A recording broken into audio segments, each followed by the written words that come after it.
SFJ 4x4 Studios presents in my oversized four-wheel drive Jeep. a Jeep podcast starring industry experts. Pure monosity. What? Say that again. With mad scientist Scott Brown, Use my drill press as a sword of lathe. our host Neil Simpson, If one light goes out, they all go out. filled with shenanigans. We are really professional with Jeeps. This is I Speak Jeep. I don't know. There are 14 headphones on set today, folks. Good morning, afternoon, evening, wherever, however you are joining us. This is episode number 42 of the I Speak Jeep podcast. We have donuts. Donuts. We have too many headphones because we had... That's his problem, not mine. I don't know. I can hear myself now. That's good. We have so many cool things happening already this morning, and of them, donuts are one of them. So Yes. thank you to one of our loyal friends and customers, Chuck, for supplying our crew here. He had a really fly yellow shirt on. He did. He was repping his I Speak Jeep shirt, and gosh, we fully appreciate that. Yes. Just sincerely appreciate that support, and also a big shout out to again friend and customer Joe Harper, who Yes. is currently boondocked in our parking lot. Yes. And he promised lunch. And he is We're gonna providing eat lunch today. so good today, and we're going to tell Greg about it tomorrow. All of it. I tried. So here's the thing, folks. And obviously, if you are an active customer of ours, you will know Greg. But if you are a viewer listener, you've heard us allude to him. He is. I'm going to eat a donut. Great time for a donut. We're back. Oh, Yay! hey! I got a donut. I was going to say, it sounds like a great time for a donut. It was apparently we're having technical difficulties. Can you hear me now? Are we actually back? Someone send us a message while I eat my donut. It looks like we're back. But are we back? I don't know. As we get Scott's... Davey, you want to double check that for us? We are live. Okay. Oh, we're just eating donuts live. As we should. Oh, man. That is... Kristen chiming in saying we're good, too. So. Oh, good. Jeffrey, a big shout out. Jeffrey the Italian Stallion and the Savage Thompson here on the production side of things. Apparently the computer decided to give up on us. But you know what? We're going to see the silver lining, and we're going to eat delicious donuts Yes. in the process. Yep. Talk about some Jeep stuff. You should introduce yourself while you still can. What's that? You should introduce. That is right. We were actually doing like a podcast and not just talking donuts. Good donuts. What's that, Jeffrey? Or No, go. That was the first one. we don't actually know what's going on. We're For whatever reason, our streaming software decided it wanted to reboot and just crashed right as we started our intro. So, you know. You know what? That's okay. We see you, Apple. Macintosh. It wasn't Apple. It was a Macintosh problem. Totally a Macintosh problem. Oh, we my would totally gracious. give you a donut if we could. We can't eat all these. Remember the time we were going to do a podcast? And What's we that? were going to be Then there was donuts showcasing our value and expertise in the field of the automotive industry. Still waiting for you to introduce yourself. Yeah, we don't know who you are yet. That's right. My name is Neil. Donut champion. Donut eating champion. Donut Lord, like from Sonic. Donut Lord. Oh, boy. You know, God forbid this is somebody's first time listening to this podcast. They're like, we like a good time. You know what? Not upchurch it, not make it so down. Yeah, we were going to talk. There's some solemn stuff going on in the world right now. Hey, so. if this is your first time tuning in, go ahead and like and review us for Yeah. Good like and review. Oh, God. Totally not sponsored by donuts either. Totally not sponsored by Dunkin' Donuts and We Chuck would Lorre. But we're here for that Yeah, if you'd like to. Our people talk to your people. I I had some feedback over the weekend from somebody who was like, "Man, Scott really has come out of his shell." Like, oh boy! he Until you put the camera on me and I try to talk about a Jeep, then it's over. All right. My name is Neil with Simpson Family Jeeps, SFJ4x4.com, and I am your host of the I Speak Jeep podcast, episode number 42. And my lovely co-host, esteemed colleague, professional vintage builder. Yeah, something like that. Star of videos regarding vintage builds. Yep. The hashtag not a restoration. Mad scientist Scott Brown / heater and pedal restoration specialist from Saturday and Today. Teacher? Whatever. And pedal Heater. Heater. I thought he said teacher too. I was very confused. Now, here's the thing, folks. There is a video out right now. It is series 4 of the hashtag not a restoration. I don't like trains. And it is hands down the best one yet, right? In fact, you got to go back. If you have not watched the vlog series from the Toledo Jeep Festival, it's excellent. And then this hashtag not a restoration, that's really fun. Scotty Too Hottie is in it. And he is obviously not here for that. He is. I'm totally making a whole introduction just for Scotty Too Hottie. I mean, Davey did a great job doing a little Scotty Too Hottie sound clip in the video. You've got to watch that video. It's if you like anything automotive inspired, it is just fun. It is interesting. It kind of showcases the experience of taking, this really high quality build that we're doing here, and actually like the logistics of something like picking up the body and transporting it back to our facility. And stressful. And we teach Davey what good music is. You should totally was great. Comment how good the music is in there. There is totally a separate video Savage. Seriously. showing the radio war. Yes. I am sorry, Savage. Seriously. Which we're actually compiling some bonus content of both our podcast and our video stuff, and we'll be talking about launching something sort of new in the near future for our dedicated audience. So keep that in mind. Additionally, there is another YouTube video. So we had tremendous success with the 5 things to know about buying a Jeep TJ.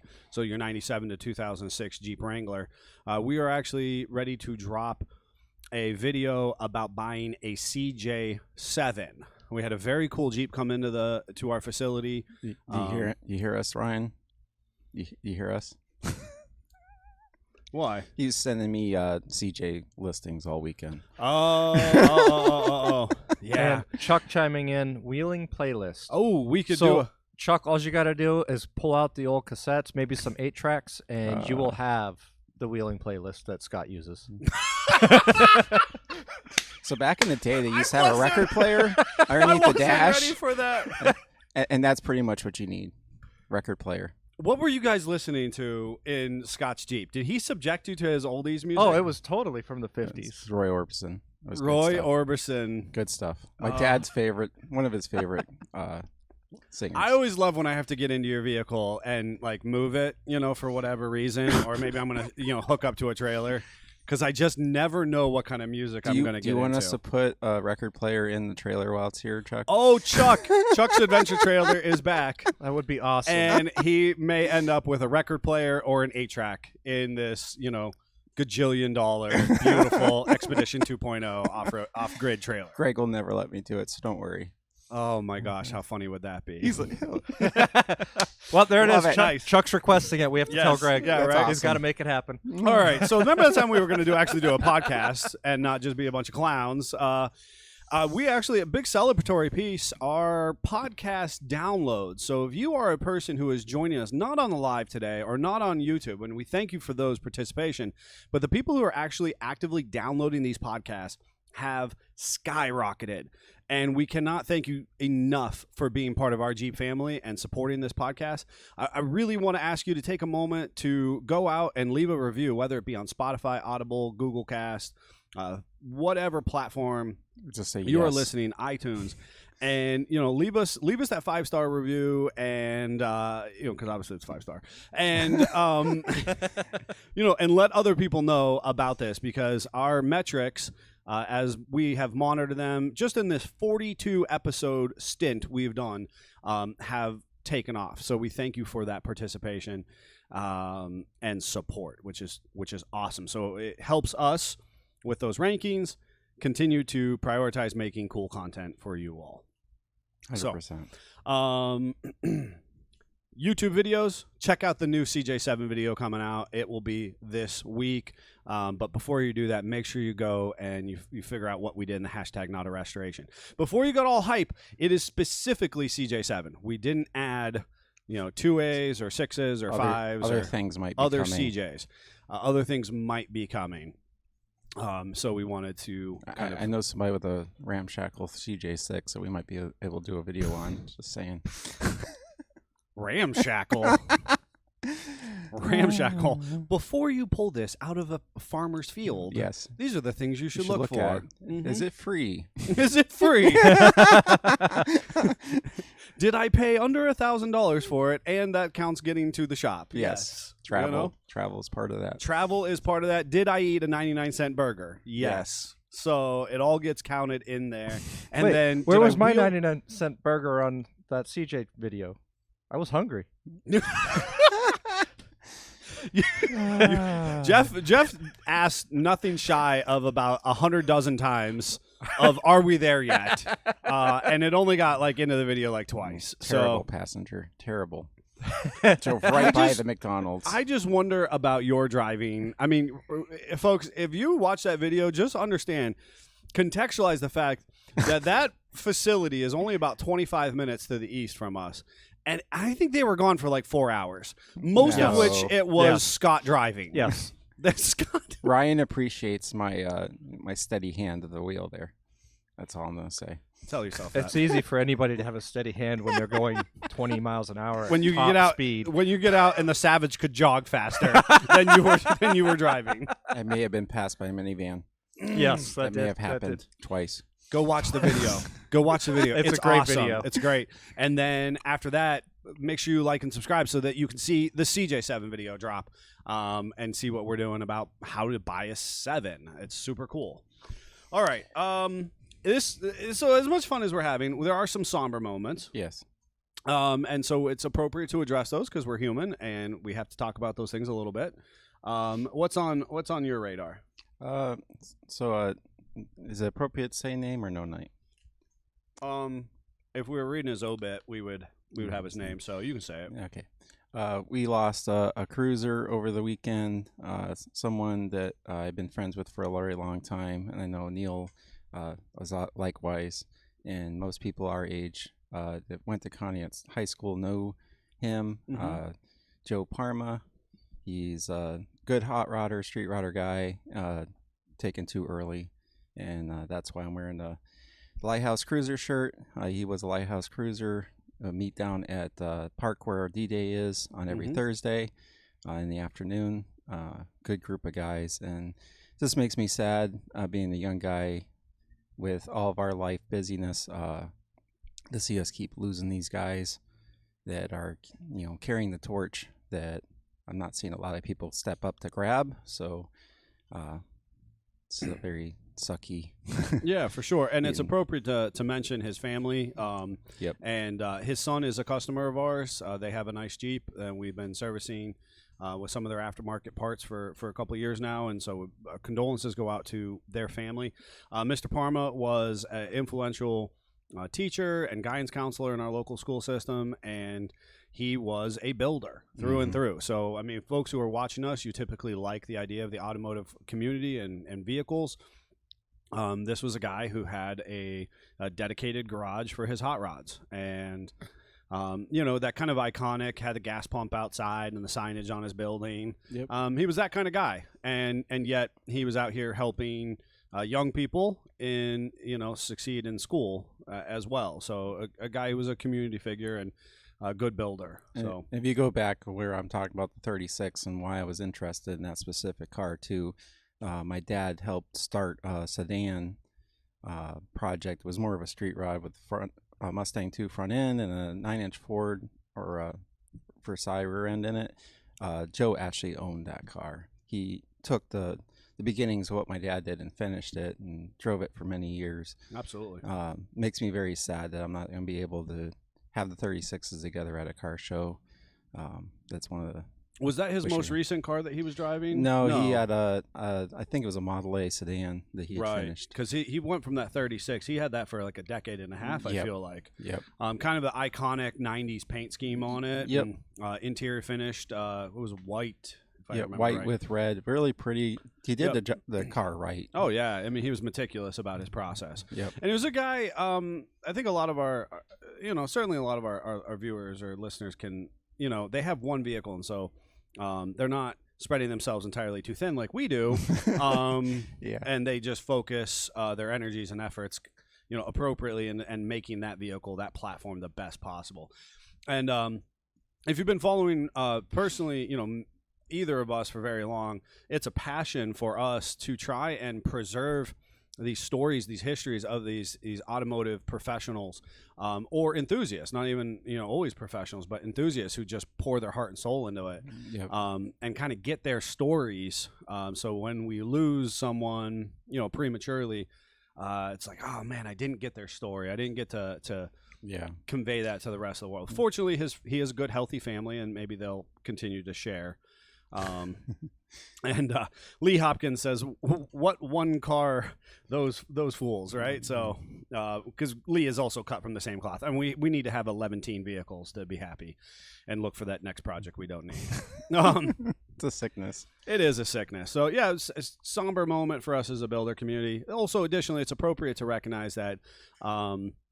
All of the first responders and the heartache that America experienced for September 11th. Obviously, the anniversary has passed once again this past weekend. So, certainly I think it's iconic. We can all say for all that it's worth, we remember where we were when that happened. And regardless of the heartache that occurred that day, we all can mourn the loss of those innocent lives. Yes. And that kind of that pivotal moment in American history. So where were you?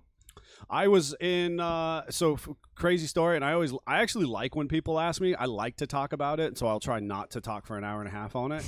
Do you notice a trend with those things?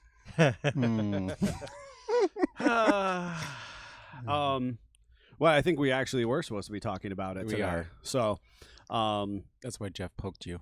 Yeah. That's exactly why. So I was sitting in like a sociology class, and I remember, so this is my own recollection, right? And everybody else can have their own little thing. But at that point in time, in the news, there was a couple of these little single cockpit planes or single Yes.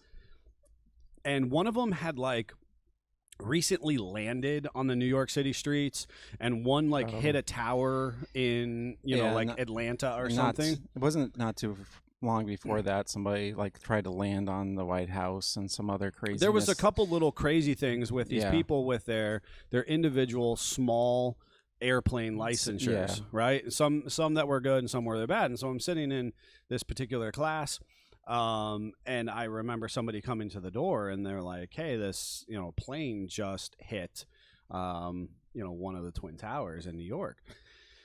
And I remember thinking, I was like, "Holy crap! Who are we giving these airplane licenses to?" Which obviously is a broader conversation in the market now. Yeah. And so I was like, "Oh man, that stinks. That's unfortunate." But the gravity of the specific situation, no idea yet, was lost on me. You know, and so we all transitioned our classrooms. And I remember ending up in one of my American history classes, and I still remember the teachers. Right, I remember the teacher that I was in when I first heard it, and the teacher that I was in that we went to his room, and I remember watching on the TV. We all turned on our TVs because, again, now that started to sink in, you know. and so of course we watched live as the second plane hit the second tower. Yep. And that was surreal, Yeah. but if you were an individual who was watching at that time, I think it's a traumatic imagery that's burnt into our brain as a collective group of Americans.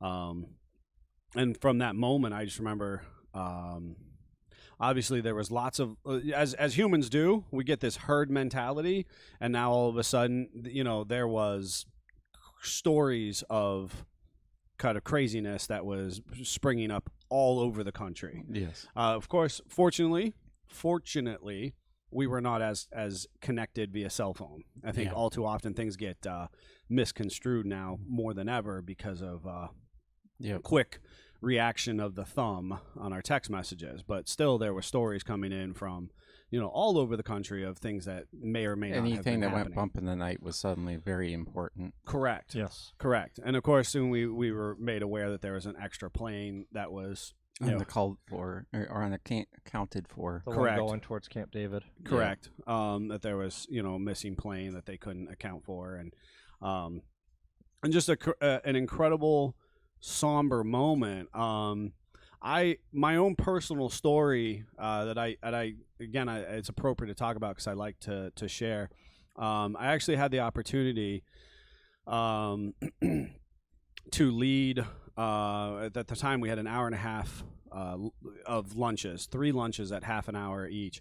I actually had the opportunity as a young man in the school, as a senior in the high school, to lead all of our school in prayer for an hour and a half. So each class that would transition in, we would actually able to go up on the stage and pray as a group. Because I was a student leader, teachers would come in and pray as well, but because I was facilitating it and the school officials allowed me to be that person, we then were able to allow people to have a moment of spiritual recourse and kind of seek to create togetherness in that moment. So obviously the towers hit all before like 11 o'clock or somewhere at that time. And by the time we went to lunch, I was able to kind of help lead our school in prayer and solidarity. And then my own story, I like to continue to point out, everybody ran out to the gas stations because obviously that was important. Generators went off the shelves. Oh yeah, Yep. right. We all Food panicked. But nowhere near as bad as like the toilet paper. oh my apocalypse God, these of toilet paper 1819. people. Toilet paper people. I remember thinking that when all those disappeared, I'm like, we didn't do this in 2000. What the hell are we doing now? No, exactly. That is why I didn't give a crap about toilet paper. But more importantly, and this is the thing, and I'll actually circle this back around to Jeeps. Oh my gosh. Chuck says, I was working for the Saudi royal family close to DC. That gig, I don't know, and then it comes off the screen. Turned weird real fast. Yeah, it did. I can only imagine. I can only imagine. That's amazing. That would be really crazy. Yeah. Here's where it really kind of crosses over to Jeeps. So I didn't. Of course, you have a Jeep tie-in. Well, and I think that's really that's because who I am, Yes. right? That we all can't Jeep all the time. Yeah, right. People are like, "Are you really blah blah blah?" I'm like, I'm just that weird, right? I mean, I'm not that cool. That's the reality of the situation. So I didn't have a really long flagpole. So my grandfather was a voracious golfer. So they have these reach poles to fish your ball out of a pond. And it would extend to about 12, 15 feet. Of course he did, because Simpsons don't do anything small. So I take a 12, 15 foot, right? So I kid you not, folks, right? These I take poles this. are not meant for a flag. I don't care, Jeffrey. I already know where this is going. How did it I not took break? this pole. How did he not hit every power line in the area? So I'm this guy. I am this guy, right? So I've got an 87 YJ at the time, jacked up on 35s. I was the not big dog on campus because I had 35s before they were cool. And but I didn't have 4-wheel drive. So let's not give me too many cool points. You see where his priorities lie. He still doesn't have 4-wheel drive, guys. That's so good. So I took a American flag that evening. Was it that evening? It was either that evening or it was the next day, and that's the part I don't exactly remember. Because of course I remember sitting in line at the gas station thinking, this is it, we're never going to have fuel production again. See, I think it was that same day, but I had football practice, which was wild because of course you're supposed to pretend like nothing's happening in the world, you know? And that very week, we had a really interesting opportunity as a football team. We were going to play a Canadian team, and we were going to host them. They were going to come down from Did that actually happen? Toronto. No, because they closed the borders. Yeah. So here it is, and I don't exactly remember what day September 11th was itself. You know, it's it was crazy. like a Monday or Tuesday. I don't remember what day it was either. Well, so anyway, but they ended up closing that border. We were supposed to be hosting these Canadian high school athletes, and it was this big show of camaraderie prior to September 11th. It was just, you know, kind of the value that sports can add to people's lives. And we were supposed to be hosting these athletes, and of course, because of the border, they ended up closing it down. So yeah, we have confirmed. So Joe Brilla has weighed in, and Jeff, our production side, has said Tuesday. So September 11th was a Tuesday. We would have been in full pads and full go day for practice. And of course, that would have been the day we're supposed to hit it hard. And I just remember kind of very solemn, like, man, like the weight of the world was on, 17, 18-year-old shoulders. Week. Let me get back to my inappropriate flagpole. Okay. I went out to the highway and oh boy, I parked. Oh, okay, I parked that's better. at the overpass with my big Jeep, and I put the flagpole up. I had duct tape holding the flag. I didn't care what it took at that moment. Like that wasn't my priority. You know what I mean? And I flew this flag over the overpass, you know, off this 12-foot golf ball retractor off the back of my Jeep. And I sat there and thought about life and listened to music, and people honked, and, you know, semis blew their horns, and it was, I don't know, it made sense to me at that moment, you know? And so I legitimately, without question, pull the Jeep back into the conversation with September 11th. You know what I mean? Just like you said, it's just always been the case. So where were you? So I was a sophomore in high school, and I was in between classes as well, and people already the rumor mill was alive and well at the high school, and we knew that planes were hijacked, but we didn't really know what that meant, the severity of that. And I was going into art class, and thankfully all the classrooms had an old school tube TV, up on that thing that's going to fall down and kill you. Absolutely. And we turned it on. By then, of course, the first plane had hit, and then likewise, we watched the second plane hit. And I just remember sitting there, and I'm very glad that it was art class. It was somewhere I felt familiar with, safe, really in with that teacher well, and that was a very sobering moment for everyone. And I remember people talking about that. Their dad, their mom was traveling, or somewhere in the area, and trying to lift those ones up, because they were definitely scared.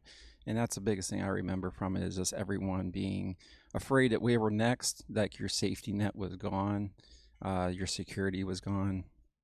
But then the positive is the outreach of pride in being an American, which is, I wish we could not have something that bad and still, have that kind of response. Excuse me. The unity of it, the solidarity.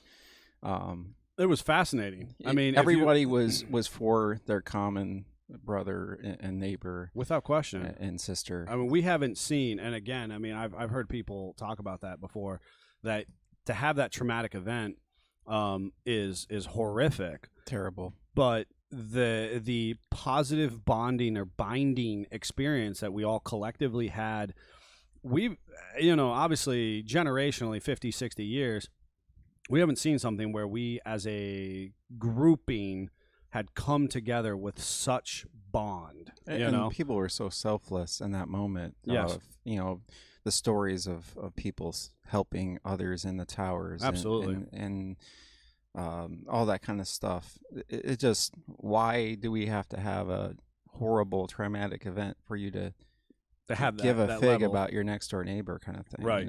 Right. We're all here trying to make a better life for each other. That's Sure. what we should do. And I mean, I think it's interesting for those of us who were able to watch the coverage live. It was so bizarre. It is so bizarre, and it's interesting to hear other people's commentary on it in the last 20 some years, because I was watching it. You know what I mean? Like we were all watching through whatever major media outlet was broadcasting. Of course, I think they all were at that point. correct. That's what I'm saying. You could switch channels, and it was the same. It was maybe a little bit of a different camera perspective. There was a couple of the same feeds. I remember like one media outlet having it on a couple feeds and whatnot. Yeah. But no matter what channel you were on, it was on. It was on. There was something there, and so there's been commentary following. All the questions. Well, no, just even like what happened in that moment, and I remember living through it. And granted, we were not in New York City, but No, thank God. through the power of of actual media, where it was just reasonably unbiased. We were just watching events unfold. We do kind of generally know what did or didn't happen. You know what I mean? And so, did you guys in Conneaut realize about Flight 93 kind of like went over where we're at? Without question, It was a big thing in Ashtabula High. It was just, oh my God, that was actually over us. Right. Oh my gosh, Chuck's responds that he and his wife Jen got married the next day. Could you imagine like planning your dream wedding? Something that's been, I know a lot of people months. just realize, you're not here forever, and you got to do the right things too. Can we talk about that? Chuck, you got married on a Wednesday in September. Well, So, I need to know more. The question is, did he get married because of that? Did you? Or yeah. was it Or planned? was it planned? Yeah. Now I need to know. We're gonna wait for him to thumb that in. No, but he's not. He's going to talk about other stuff. But I am gonna. Well, that's what I'm gonna say. What were you gonna say, Jeff? I was going to say too. I just wanted to point out the interesting fact. You said sociology was the class that you were in. 100%. That was literally the class I was walking into. Get out of here. I was walking into, and I still remember the teacher, Mr. Stafford was his name. Sure. Never ever stands in front of the TV or watches the TV. Was standing just silent, staring at this TV. Right. And I was one of the first kids to walk into the classroom. I walk in, I look over, and I just see smoke billowing out of a tower. And I asked him what's going on. He didn't say a word. And then we didn't switch classes the rest of the day. We stayed in that classroom. Sure. A lot of schools did. A lot of schools and institutions did kind of lock down their day at that point because we just didn't know. Well, and we did not. We kept, the day went on, and that it almost feels weird looking back at it now. I understand at the moment we didn't know what to do, but you weren't getting any work done that day. That day was shot. Funny thing is, I don't remember. So, like, obviously, I watch it in sociology. Then I moved to my government class, and I too can produce those teachers' names. I too can. I can't wait to read that. I too can pull those teachers' names. And I went to lunch, and I was able to do prayer and talk with other students in the school. And at that point in time, I don't really remember the rest of the day. Now, it's important for anybody who's listening or viewing. I did try to major in football when I was a high school and college athlete. So I kind of like took football classes after lunch. I was pretty checked out anyways. So I probably was like in like weightlifting class, and that's a class. So it's a class for people unlike you, Scott. Got that right. Yeah, actually, Yeah, it was pump all the iron, man. Oh, pump you up. Yeah. So we actually, just a fun little tidbit. We actually had a weightlifting class. It was an elective, and Of course it was. Darn seniors with all the electives. it was kind of a fun piece because at first the drama was that you had to be a football player to be in this class, and then prerequisite. So it was a club, not a class. But so it's then, okay.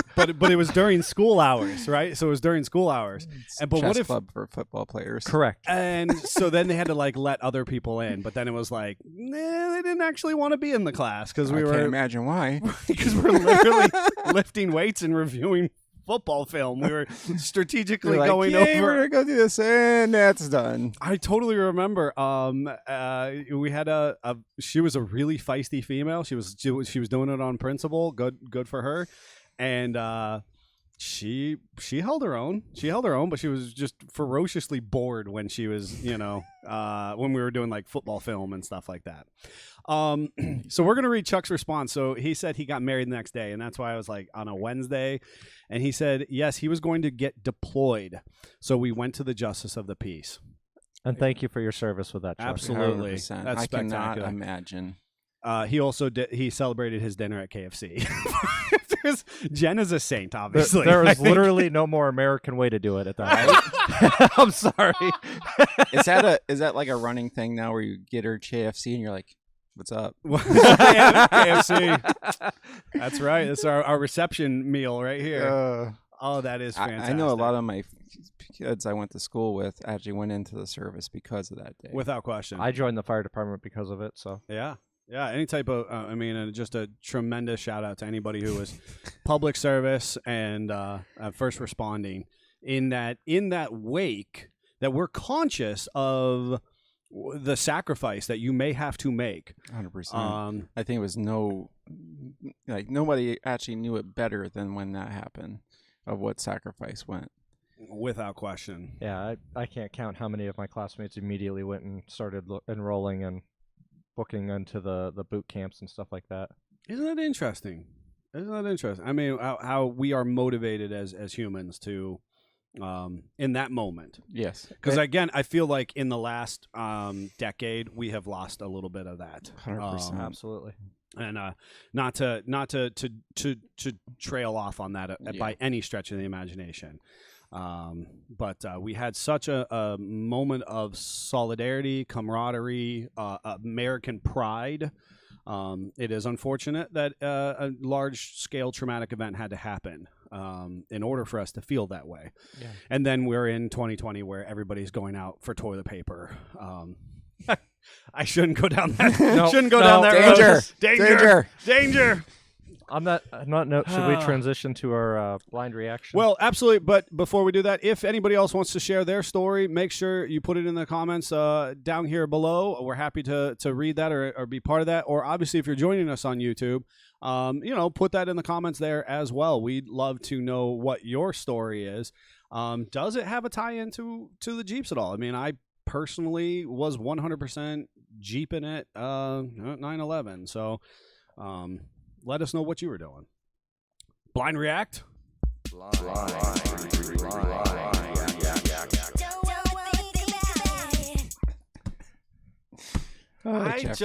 Jeff, I cannot ever get used to that. Why not? Because it's Alvin and the Chipmunks who are singing to me.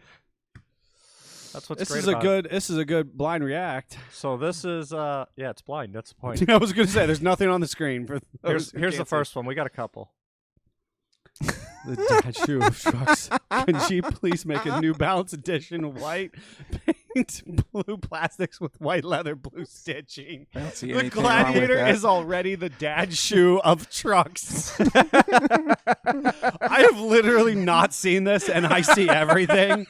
This is awesome. I could not have a white seat like that, though. No, ruin they that. cannot. It could be a blue seat with white stitching, maybe. You need to make, I don't want to be a dad shoe, but I do anyway, so make a black version. Oh, my God, yes. I totally rock the New Balance, but I always go for a darker color because I ruin a white shoe. While we're talking about Gladiators real quick, shout out to Steve Peck, who started joining us because of having Allison Parliament on from Duck Duck Jeep, and he reaches out to us and he says he sends a picture of his Jeep and he's like, it's a pretty cool Jeep. It's like on 37s or 40s, I don't remember, and it's gnarly, and that's the one that Allison talked about getting to drive, the Gladiator, right? And he goes, it's pretty cool.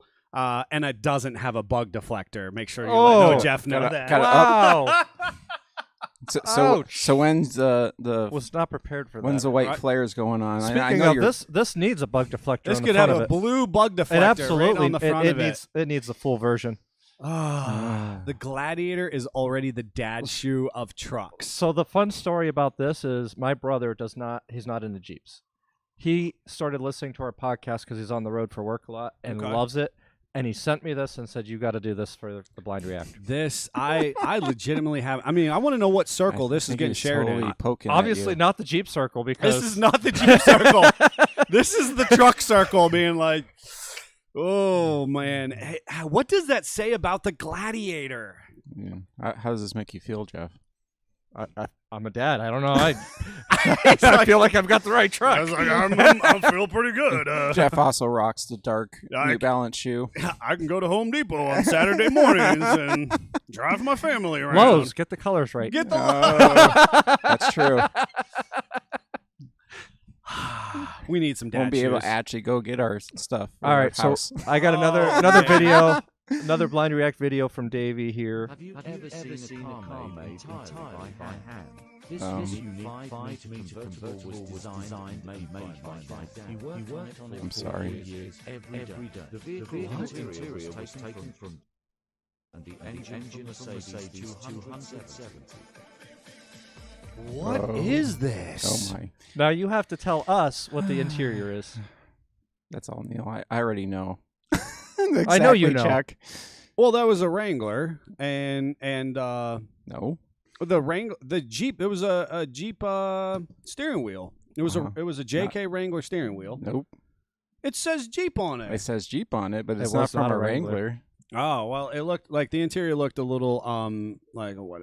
Well, the car looks a little bit like a Chrysler 300, so it looked Magnum-ish to me. It was a Commander interior. What? I said it was a. This is a fun game, Davey. You got to do more of these videos. This is great. That was a Commander interior. Yes, We'll and it watch has it the again. headlights from This a Liberty. time it's not edited. That was a Liberty. What is a 5-meter convertible? Every day. The vehicle interior was taken from Commander and the engine Mercedes 270. It's what I do. That is what you do. Mic drop. Bop. That was good, Davey. Yeah, that was a good one. I If don't you would have done know. Liberty, you would have had a leg to stand on a little because of the headlights. Right, but I knew it wasn't a Liberty interior. Exactly, Joe. Just because you can doesn't mean you should. Well, and Chuck summed it up best with WTF. Yes. Wow. We should have a moment of silence for the cheap parts that were put For on those that who are vehicle. listening, so what you just missed, which you need to be thankful that you missed it. I like the wheel covers that were just tech screwed on the top. Yeah, yeah. I think the wheel covers were just covers, right? They weren't spinning. They didn't mean to spin or anything like that. No. Wow, and I'm really struggling to conceptualize this. But anyways, it's almost like the Batmobile. I don't know. How do you even describe that thing with like a Jeep? I think you put it best. It's a 300. It's a 300 with a that you Liberty. stretched with Liberty headlights, But not like the old Liberty. and then a Mercedes got in mid-rear there, Liberty. and the grill is a little Mercedes-ish, and it's got these huge wheel covers, at least 24-inch wheel covers. Right. And then on the back, the best part is they went and got, single room light that kind of looks like a certain body part that I'm not going to say. Wow. And that goes on the Look back. at where his head went. I went for like a taillight on my 61 Thunderbird, Which was also a lot of styling from stuff like that. So just wow, saying. you're making this about you're making this about yeah, it anatomical totally is. body parts. It actually was like the you're making it about Dagmars anatomical on the front of what are you Cadillacs doing and with your stuff. hands right now? What are you doing with your hands, Scott? Why we can't have him on a semi-family friendly podcast? I'm not saying any obviously. words. The ones that know. Oh goodness. Okay, you know what? That thing, so here's the thing, and I talked about kind of like, the passing of Joe Parma and wanting to collect these people's stories. I am so infatuated with these people. I want to know their story. Like, what inspired them? Did they work at a junkyard? We knew plenty of people who work at junkyards, and Johnny Cash said it best. He would bring home a part at a time. Yeah. They were like, what was that thing? What was that person's thought process other than just wanting to be super unique? Yeah. I definitely think he liked luxury cars. That's where the inspiration was. And it was like, I'm going to take a piece of every luxury-inspired vehicle 100%. and shove it into one assemblage. I don't think we can read that comment, Chuck. That. I'm totally reading that. Okay, go ahead. He said it's meth-inspired. I think that's hysterical. It's methed up, man.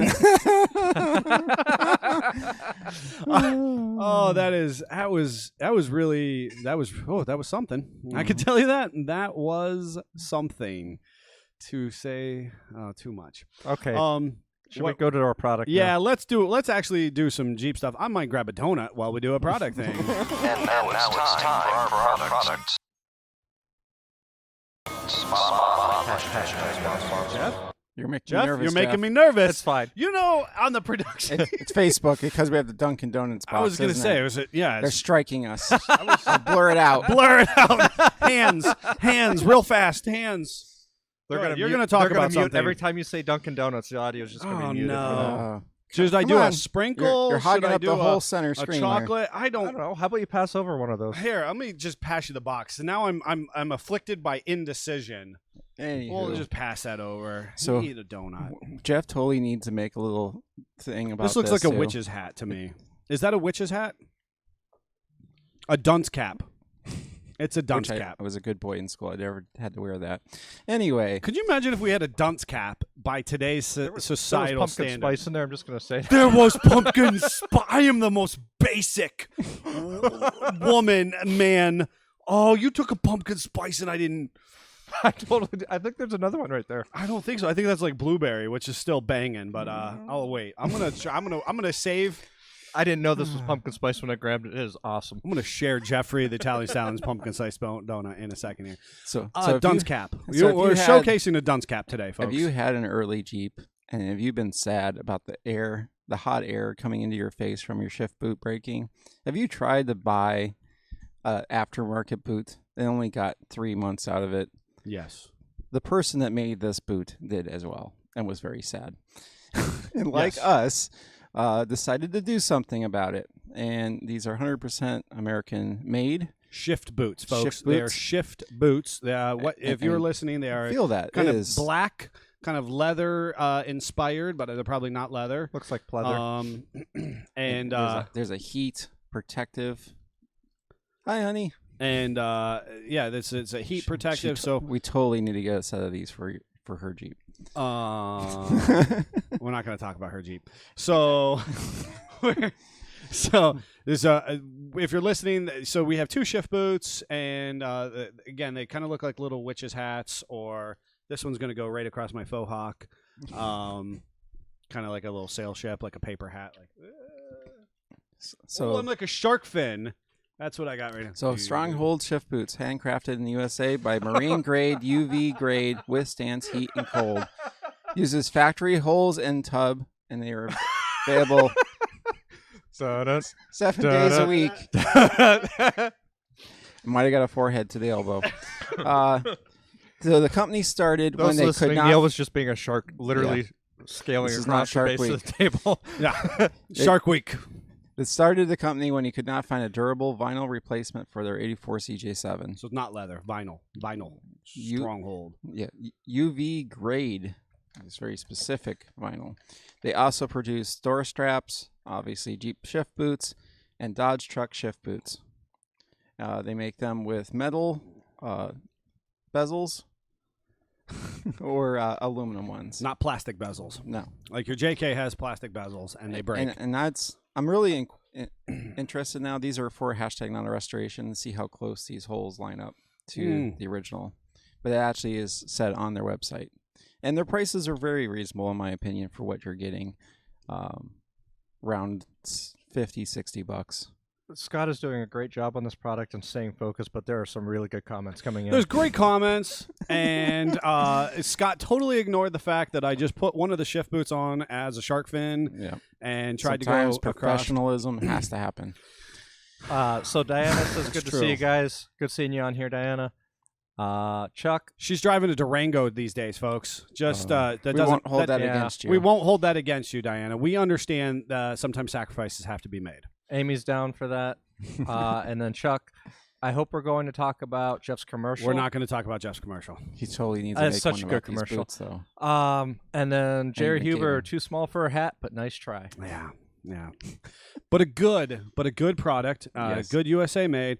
And it's interesting, folks, when we hash up our aftermarket industry, it's interesting because there is a number of some smaller businesses, and they can tend to make just exceptionally high quality product because they're not pumping out tons of volume. And they're impassioned by the market letting them down. Correct. And so they want to create change in the market. It's very different. So obviously there's big product suppliers, and sometimes you have import products and QC, quality control issues, and so on and so forth. Just because it's a tie-in. Read the tag.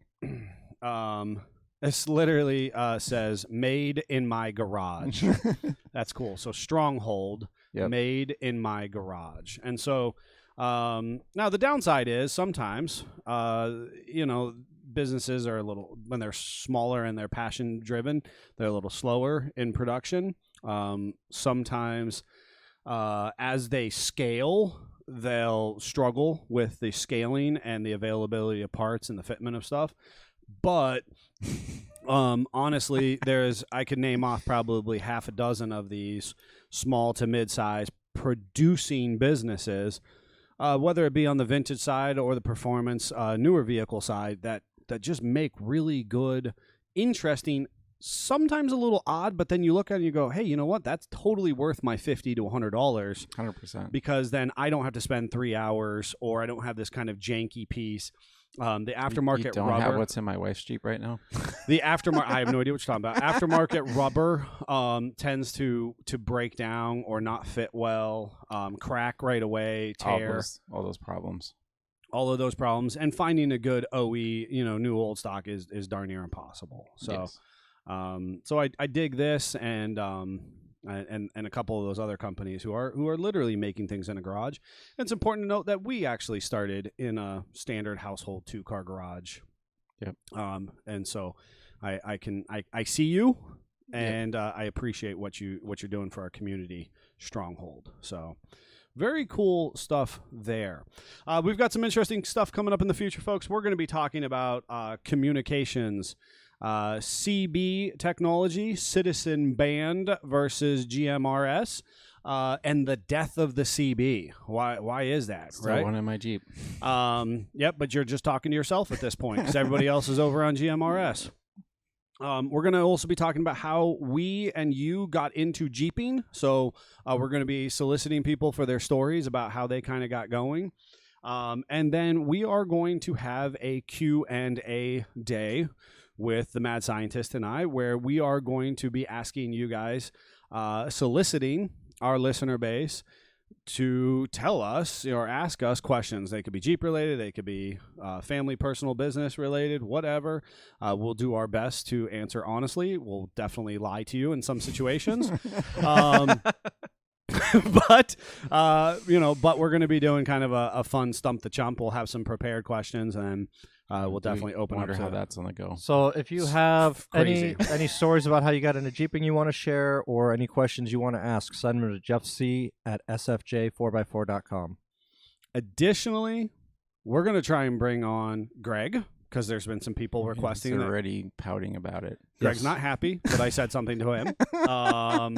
I also think that we're going to bring on our tow truck driver, Albert, Big Al. Oh, boy. And see if Big Al will come on as a guest in the near future. We've had a couple of listeners from the podcast side of thing reach out, and there's a couple other podcasters and journalists that they have made suggestions that they would be interesting to bring on to our episode series and do something with them.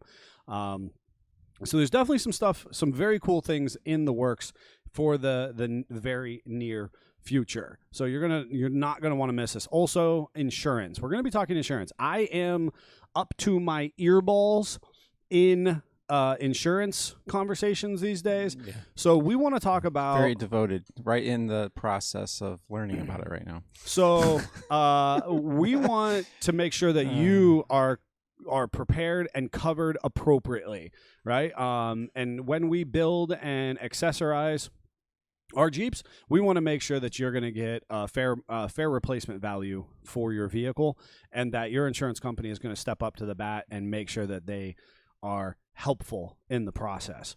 So, Scott, was there anything else you wanted to add? I think we had some highs and lows today. Yeah, we did. It was kind of a roller coaster of emotion. We hope that you enjoyed your time with us. We should always talk about these, though. We should always talk about it, and and also should say thank you for those people who have ordered shirts and stickers recently. You can log on to sfj4x4.com right now, unless you're driving. Don't do it right now if you're driving. Yeah. You can pull over, though. We're okay with that. And order yourself stickers. The proceeds of that directly benefit the podcast specifically. Obviously, the shirts show people that you're serious about Jeeps in the automotive industry. And you can order the I Speak Jeep t-shirt in a color of your choice. And Davey's very impassioned by that. He will find the color as close as he can. What color was that green? I don't know. Savage, do you remember the name of that color green? If we added metallic to a shirt, Davey got it so close to hashtag not a restoration. It's not funny. Yeah. He did excellent. All about it. And then and we getting these different color shirts and getting them packed and shipped out to you, a little bit of a challenge, but we're here for it, and we did a nice job, and we appreciate everybody who's repping their shirts. Savages got you. The Savage will take care of you. So order your shirt, order your stickers, support the podcast, and make sure you tell your friends. Leave us a review. Tell your friends. Spread the word. And I think it's onward and upward from here. So with no further ado, I suppose we will see you next Monday at 10:19. Joe Burrow, I want ultraviolet and flesh tone. Yikes. Until then, Jeep family, Jeep on. Jeep on.